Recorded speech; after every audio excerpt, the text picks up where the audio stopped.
Welcome back, everyone. Ready for another deep dive? Always. Okay, so today we're heading back to the 1970s. Oh, the 70s. Yeah, Florida, actually. This is the story of Gerald Eugene Stano. Gerald Stano. Yeah, he confessed to murdering 41 women. 41. Wow. But, and here's the catch, was he really a serial killer?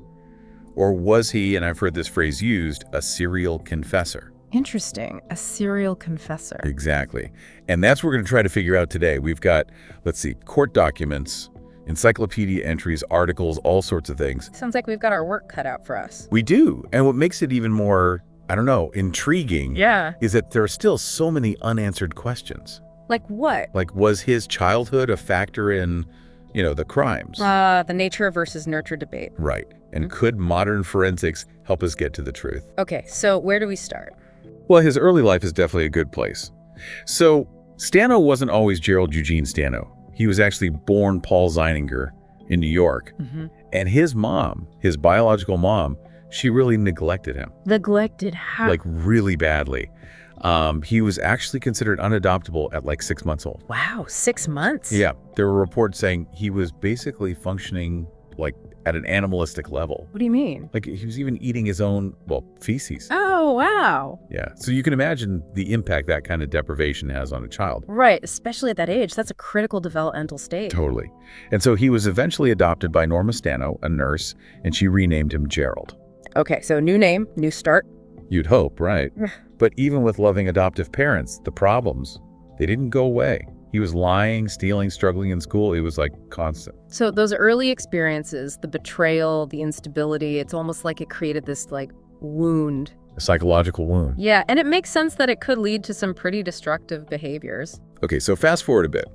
Stano claims he started killing in his early 20s. Early 20s. But, and this is where it gets tricky, some sources suggest it might have been even earlier, like 18 maybe? So we need to figure out his MO, right? His modus operandi. How did he choose his victims? How did he approach them? Exactly. And from what we've gathered, it was mostly prostitutes, hitchhikers, runaways, people who might not be missed right away. Vulnerable people. Exactly.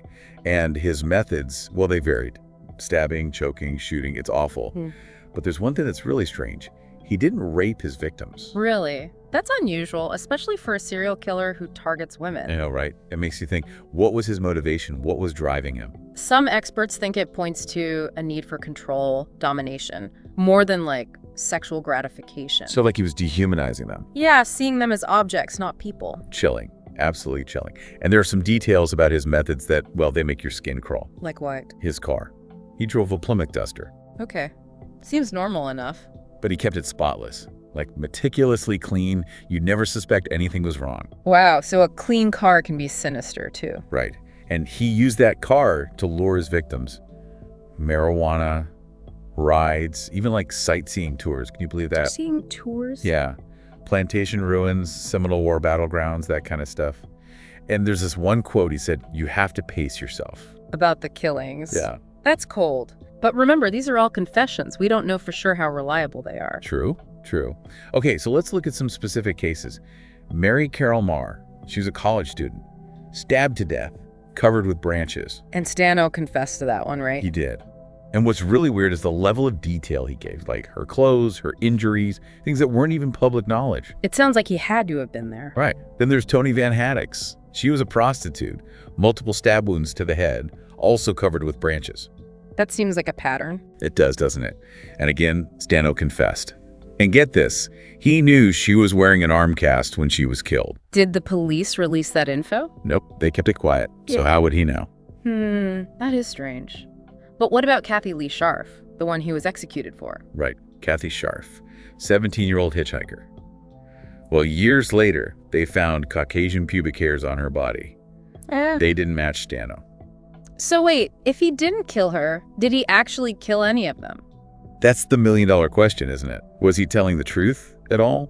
Or was this some kind of game he was playing? I guess we need to look at how he was arrested and all the controversy that came after. Yeah, that's next.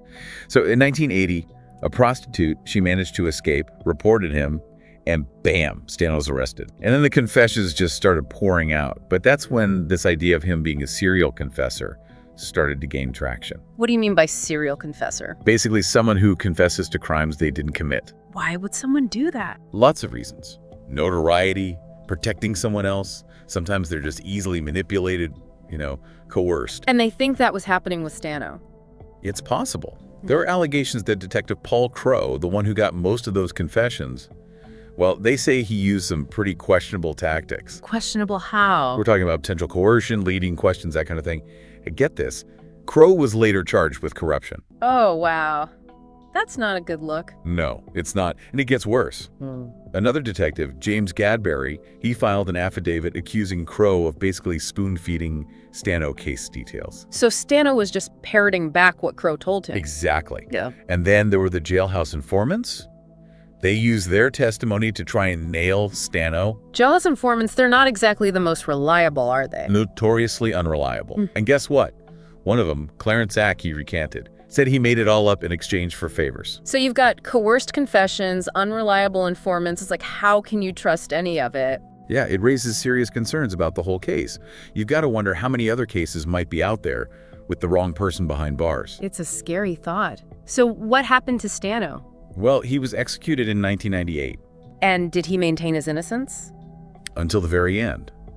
But the debate about whether he was a serial killer or a victim of a flawed system, it rages on. I can see why. This case is full of twists and turns. Absolutely. And in the next part, we're going to talk about the attempts to use modern forensics to re-examine the evidence. Maybe science can finally give us some answers. Modern forensics, huh? I'm curious, did anyone actually try to re-examine the evidence in the Stano case? Yeah. Actually, there was this really interesting project back in 2005. Oh, tell me more. Students from St. Leo University, they got together with the Pasco County Sheriff's Office. What were they looking into?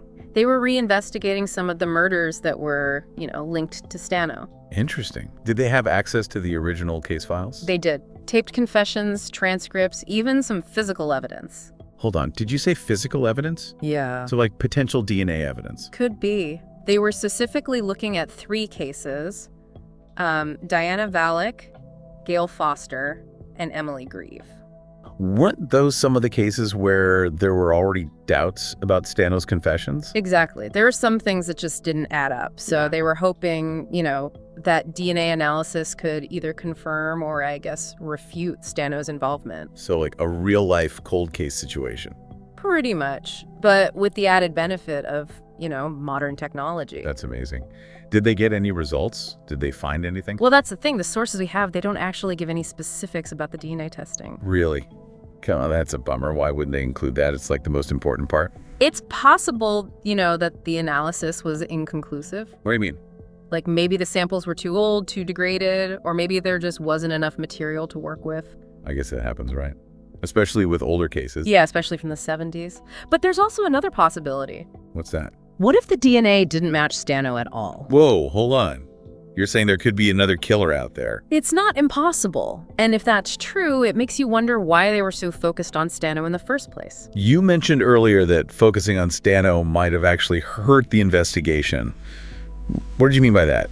Well, sometimes, law enforcement, they can get tunnel vision. Tunnel vision? Yeah, like once they had Stano's confession, they stopped looking for other possibilities, other suspects. So they kind of, fit the evidence to the story they already had. Exactly. Even if it didn't quite make sense. That's kind of scary. How many other cases might be like that? It's a thought, isn't it? And it really highlights how important it is to, be objective, to always question everything. Okay, back to those Pasco County murders. If Stano didn't do it, who did? Well, the sources mention that all 3 women were shot in the head with a .22. A .22. Does that tell us anything? Maybe. It could mean the killer was, comfortable with guns. And the way they were killed, execution style, it suggests, like a very deliberate, cold approach. So this was planned, not some random act. It seems that way. It makes you wonder if there were other similar murders in the area. Did investigators look into that? That's tough to say. Remember, back then, information sharing between police departments, it wasn't what it is today. So there could be connections they just never made. Exactly. It's possible there are a whole bunch of unsolved cases out there that, could be linked. We may never know for sure. So many unanswered questions. It's frustrating. What about Stano? Was he a killer? Was he innocent? Where do we even land on that? It's the question, isn't it? And we may never truly know the answer, but maybe that's part of what makes this case so fascinating. It's not about finding a neat little answer. It's about, grappling with the complexity of it all. The uncertainties, the doubts, the what-ifs. Right, and it makes us question, our own assumptions about guilt and innocence. And about the justice system itself. Absolutely. Yeah. So where do we go from here? What's the takeaway for our listeners? I think the biggest takeaway is that, justice, it's not always a straight line. What do you mean? There are twists and turns, dead ends, and sometimes the most important thing isn't finding the answer, it's about continuing to ask the questions. So, as we wrap up this part of our deep dive into Gerald Stano, there's something we want you to think about. It's a question that wasn't directly addressed in the sources, but it really builds on everything we've discussed. If we can't be certain about Stano's guilt, what does justice actually look like? For the victims, their families, even for Stano himself. It's hard to even think about, Like, if we can't be sure about Stano, what does justice look like for everyone involved? It's a lot to unpack, isn't it? We're talking about the victims' families, their need for closure, the need to know that the right person was held responsible. But then there's Stano, and the possibility, however small, that he might have been innocent. So, is there even a way to reconcile those two things? Like, how do you balance the needs of the victims with the rights of the accused? It's a delicate balance for sure.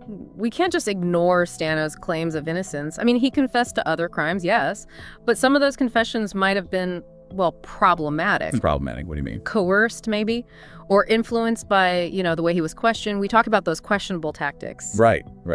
So we need to be skeptical, but we also need to be open to the idea that maybe, just maybe, things aren't as clear-cut as they seem. Exactly. And that's what makes these cases so fascinating. They make us question everything. The legal system, our own judgment, even the nature of truth itself. When I think about those students, the ones from St. Leo University, I wonder what they would consider justice in this case. What would satisfy them? I think they'd agree that real justice isn't just about getting a conviction. It's about finding out what really happened, about making sure that the person who's actually responsible is held accountable, whether it's Stano or someone else entirely. And sometimes, maybe, there just isn't a clear answer. Maybe we'll never know for sure what happened with Gerald Stano. And that's a tough pill to swallow, isn't it? But maybe that's the biggest lesson here, that sometimes, even with all our effort, the truth remains elusive. It's a journey, not a destination. It makes you think, doesn't it? So, as we wrap up this deep dive into the life and crimes, or alleged crimes, of Gerald Stano, we want to leave you with a final thought. Always keep asking questions. Be critical. Look at things from different angles. Don't just accept what you're told. Do your own research. Think for yourself. And never stop searching for the truth. Even when it's hard, even when it's uncomfortable. That's great advice no matter what you're interested in, whether it's true crime or something else entirely. Thanks for joining us on this deep dive. See you next time. Stay curious.